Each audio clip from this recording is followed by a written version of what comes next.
अस्सलामुअलैकुम रहमतुल्लाहि वबरकातुहू। गाइस, उम्मीद करता हूँ कि आप खैरियत से होंगे। अभी जो हम चीज़ देखेंगे, ये जो अभी आपके सामने है, ये है व्यूज़ जो हमने लास्ट वीडियो में सब मैंने आपको इसका बताया। अभी हमने इन व्यू के अंदर ये जो रखी है ना, फाइल्स के नाम रखे हैं। अब यही फाइल हम यूज़ करते हुए टेम्पलेट बनाएंगे किस फोल्डर में, पोल में। और ये हमारे पास फाइल्स हैं HTML की। इसके अंदर हमने वो सब चीज़ें डिफ़ाइन की हुई हैं। अब सबसे पहले जी अब ओपन करते हैं जी base.html। ये एक बेस, जब उसका नाम है रखा हुआ है बेस, मतलब कि इस HTML की फ़ाइल में जिसके अंदर हम बूटस्ट्रैप यूज़ कर रहे हैं, ये आगे लिंक करेगी फर्दर ये जो बाकी सब होंगे टेम्पलेट्स।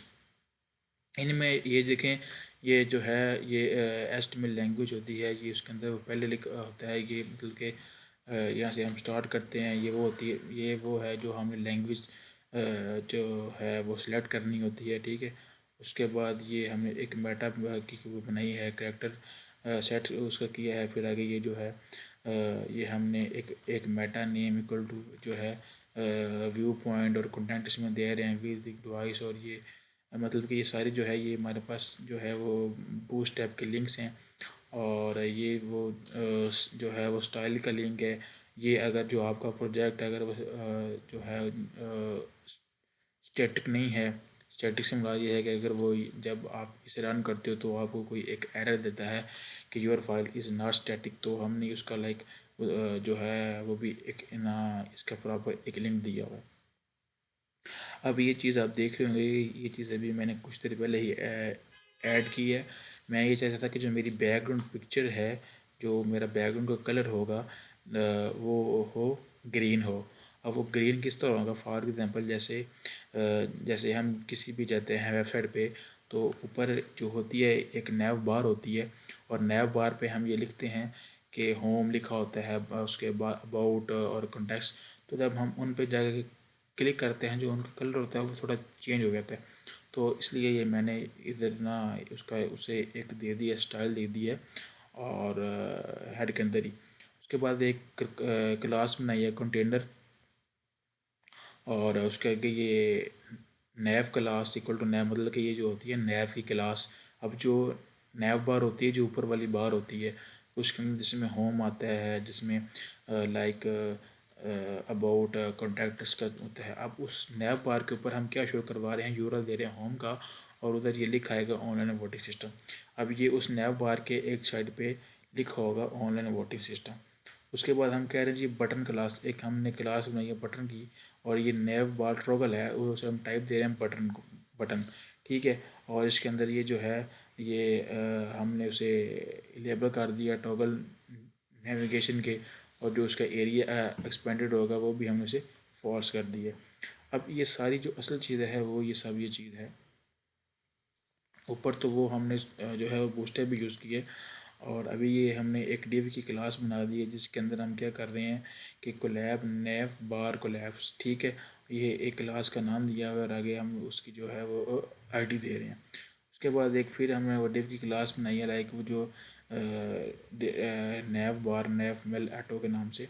और हम क्या कह रहे हैं, if request E user is authenticated, मतलब कि जब वो इफ़ रिक्वेस्ट यूज़र इज़, अब ये वो यूज़र कौन सा है जो हम पीछे बैकएंड पे वर्क कर रहे होंगे, और जो बैकएंड पे यूज़र होगा और वो क्या करेगा, ठीक है। अब वो अगर जब उसे रिक्वेस्ट जाती है तो वो क्या करेगा, ये हमने उसके लिंक दे दिए हैं। अगर उससे रिक्वेस्ट जाती है कि मैंने डैशबोर्ड को विज़िट करना है, तो वो डैशबोर्ड पे चला जाएगा, और उसका जो कलर होगा वो वाइट होगा।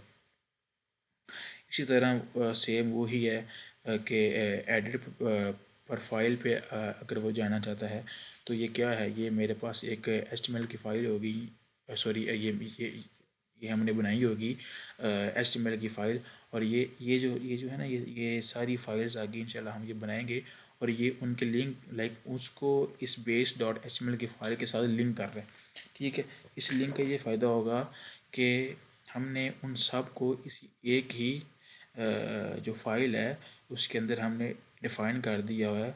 और उसे डिफ़ाइन किधर किया है, एक नेव आइटम नेव लिंक, मतलब कि जो ऊपर हमारी होगी ना नेव बार, उसके अंदर हमने इसे एक आइटम दे दिया और उसका जो है ना वो HRF मतलब कि उसका एक रेफरेंस लिंक भी दे दिया हुआ।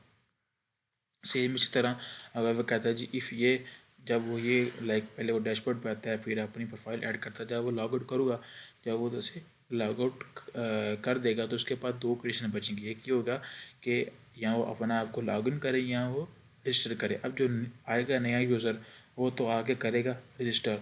अब जिसके पास पहले ही ऑलरेडी पासवर्ड वगैरह और वो है रजिस्टर है तो वो आके लॉग इन कर देगा। उसके अंदर फिर ये हमने एक क्लास कंटेनर बनाई है, उसके अंदर ये जो हमने जो है वो जावा स्क्रिप्ट के कुछ लिंक्स यूज़ किए हैं जो कि बूटस्ट्रैप के साथ यूज़ होते हैं। ये आपको नेट से भी मिल जाएंगे।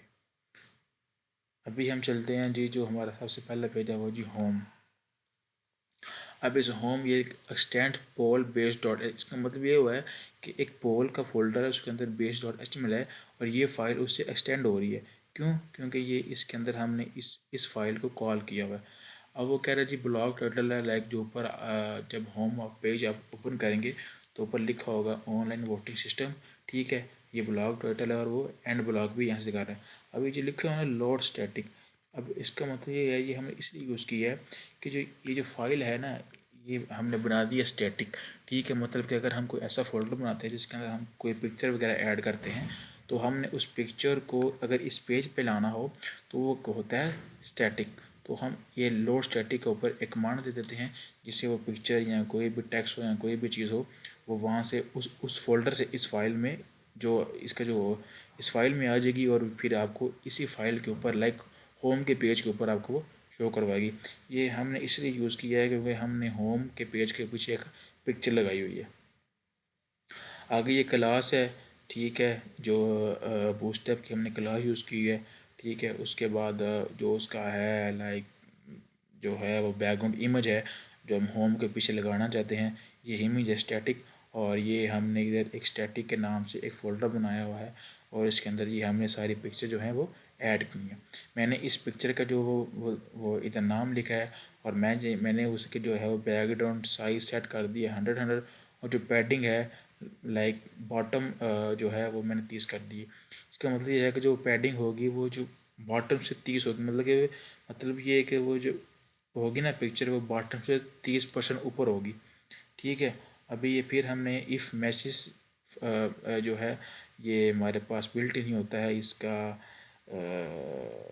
बूटस्ट्रैप के अंदर, और हम कह रहे हैं फॉर मैसेज इन मैसेजेस और ये हमने वो लगा दिया जो हमारे पास मैसेज होंगे शो हो जाएंगे। और ये हमने क्लास बना दी है डिव की, डिव क्लास बनाई है अलर्ट अल सक्सेस के नाम से। ठीक है, ये इसके अंदर हमने एक आर्गुमेंट पास किया हुआ है। ये जो सारा है ये सारी बूटस्ट्रैप की जो हैं वो क्लासेस हैं, इन्हें हमने यूज़ किया हुआ है। अभी उसे एक रोल दे दिया अलर्ट के नाम से। ठीक है, अब लास्ट पे आते हैं जी। लास्ट पे आकर फिर हमने एक डिव की क्लास बनाई है जिसके अंदर हम ये उस पेज पे होम के पेज पे ये दो चीज़ें आपको लिखी हुई मिलेंगी, welcome to online voting system and simple online voting system.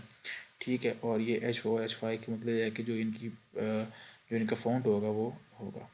उसके बाद जब हमने होम को देख लिया उसके बाद हम जब होम के जाएंगे तो हम उसके बाद जाते हैं जी डैशबोर्ड में। अब डैशबोर्ड में क्या होगा, डैशबोर्ड में वही सिंपल कि ये एक्सटेंड कहाँ से हो रही है, बेस में से। ये एक्सटेंड कहाँ से हो रही है, बेस में से। ये देखें, ये लिंक दिया हुआ है इसका डैशबोर्ड का। ये फाइल जो है डैशबोर्ड वो इस लिंक से एक्सटेंड हो रही है और जब ये उधर से जाके एक्सटेंड हो जाएगी तो क्लास डेफ ये हमने एक फिर वो बूस्टअप की क्लास यूज़ की है। ये वो सेम चीज़ जो हो उससे पीछे इमेज लगेगी और ये वो टेक्स्ट है। ठीक है, और ये वो रिक्वेस्ट भेजेगा यूज़र को डैशबोर्ड के ऊपर के उसका जो फुल नेम है वो शो करवाए। और ये हमने दो लिंक दे दी हैं, बटन यूज़ किए हैं। तो ये वो दो मेरे पास बटन हैं, एक को मैंने नाम दिया पोजीशन का, एक है रिज़ल्ट का। ठीक है, और पोजीशन ये होगी कि जहाँ पे हमने वोट कास्ट करना होगा और ये वो का रिज़ल्ट जब हम वोस्ट जो वोट है वो जब हमसे कास्ट कर लेंगे तो उसके बाद हमें ये इस बटन पे ले जाएगा और हम जाके रिजल्ट देख लेंगे। उसके बाद आता है जी कैंडिडेट। उसके बाद हम कैंडिडेट देखेंगे। अब कैंडिडेट के अंदर ये सब चीज़ें हैं। अब फॉर एग्जाम्पल कैंडिडेट है, अब कैंडिडेट की हमने ये ज़ाहिर बात है हमने इस कैंडिडेट को यूज़ किया है मॉडल्स में। अब वो कैंडिडेट जो है उनका हमने एक फ़ॉन्ट बनाना है, लाइक एक लेआउट बनाना है, सेम वही चीज़ है ये। फिर उसके पीछे हमने पिक्चर के लिए सेम वही चीज़ यूज़ की हुई है, पैडिंग और ये बैकग्राउंड ये क्लास यूज़ किया है बूटस्ट्रैप की, ठीक है। उसके बाद ये वही चीज़ें हैं जो हमने एक डेव की क्लास बनाई है जो ये बूटस्ट्रैप के अंदर बिल्ट इन है, ठीक है। अब ये एंड फॉर है क्योंकि जो हम ये ऊपर फॉर लूप है वो यहाँ पे एंड हो रहा है, और ये इफ़ है और ये हम ये वो एंड हो रही है। आगे हम ये अवेलेबल कैंडिडेट है ऑब्जेक्ट डॉट टाइटल। अब ये ऑब्जेक्ट डॉट टाइटल अब ये कहाँ से लेगा, ये वो लेगा जो हमने मॉडल के अंदर एक कैंडिडेट को किया और उस सारा जो डाटा है वो हमने ओबीजे में जाके सेव करवा दिया, ठीक है। ये हमने फॉर्म में भी देखा था कि जो हमारे पास पोजीशन होगी उसका जो सारा डाटा है वो हमने ओबीजे में जाके सेव करवा दिया, और उसे हमने क्या दिया, ओबीजे डॉट टाइटल का नाम हमने दिया, क्योंकि वो जो सारा डाटा है वो टाइटल में जाके सेव और फिर उसके बाद ओबीजे में ओबीजे डॉट टाइटल में जाके सेव हो गया। अब फिर इधर वो जो मेथड है वो हम पोस्ट मतलब कि पोस्ट का मतलब ये होता है कि हम खुद जो है वो डाटा एंटर करते हैं। अगर इधर एक फंक्शन लगा होता है गेट का, तो उसका मतलब ये होता है कि डाटा जो हमारे पास ऑलरेडी अवेलेबल है उसे गेट करें, लेकिन पोस्ट का मतलब ये होता है कि हम अपने खुद से एक नया डाटा को एंटर करें। आगे हमने एक जो है वो फॉर लूप लगा दिया, for C in O B J dot candidate set dot all, मतलब कि जो कैंडिडेट के अंदर जो सारी होंगी ना इन्फॉर्मेशन वो हमारे पास किस में आ जाएंगी, फॉर सी। सी जो है वो हमारे पास है एक टोकन है, और वो क्या करेगा, वो जो हमारे पास सारी इन्फॉर्मेशन होगी कैंडिडेट्स की वो ले लेगा। और आगे वो एक क्लास में आ रहा है कस्टम कंट्रोल की, ठीक है। उसके अंदर वो हमें ये एक इनपुट के टाइप दे रहा है, आगे फिर वो क्लास बना रहा है। उसके बाद आगे वो फिर हमें शो करा देगा इफ़ अगर ये सब चीज़ें लाइक चल जाएंगी, तो फिर उसके बाद वो हमें शो करे हमने एक एम्प्टी का टैग लगा दिया, और ये लाइक एम्प्टी आप ये समझ लें कि ये इफ़ है और ये एल्स का काम वर्क